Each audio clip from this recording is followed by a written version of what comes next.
ગુજરાતી લાઈવમાં આપનું સ્વાગત છે। વડોદરા સાવલીના હાલોલ રોડ પર બની અકસ્માતની ઘટના। પ્રાપ્ત માહિતી અનુસાર સાવલી હાલોલ રોડ પર સેવા સદન સામે અકસ્માતની ઘટના બની હતી। હાલોલ તરફથી હાઈ સ્પીડે આવતી પંચ કાર ચાલકે સ્ટીયરિંગ પરનો કાબુ ગુમાવી દેતા અકસ્માતની ઘટના બની હતી। રોડ સાઈડમાં પાર્ક કરેલી બાઇકને અડફેટે લઈ કાર રોડ સાઈડના ખાડામાં ઉતરી હતી, ત્યારે બાઇકનું કચ્ચર ઘાણ નીકળી જવા પામ્યું અને કાર ચાલક કાર મૂકીને ફરાર થઈ ગયો। સદનસીબે બાઇક ચાલક બાઇક પાસે ન હોવાથી જાનહાનિ ટળી હતી। આ વિસ્તારમાં કેજે કેમ્પસ, કોર્ટ, સેવા સદન જેવી કચેરીઓના કારણે સ્થાનિકો દ્વારા સ્પીડ બ્રેકરની માંગ કરાઈ છે।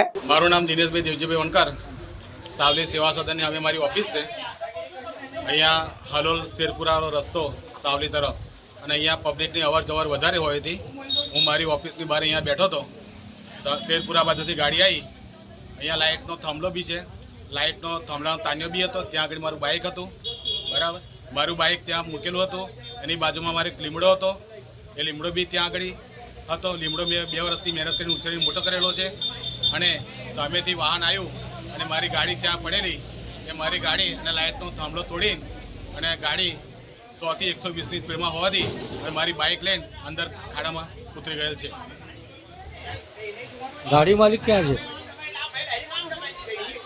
ગાડી માલિક ક્યાં છે? ગાડી માલિક અહીંયાથી છે નહીં, અહીંયાથી ગાડી મૂકીને ફરાર થઈ ગયેલ છે।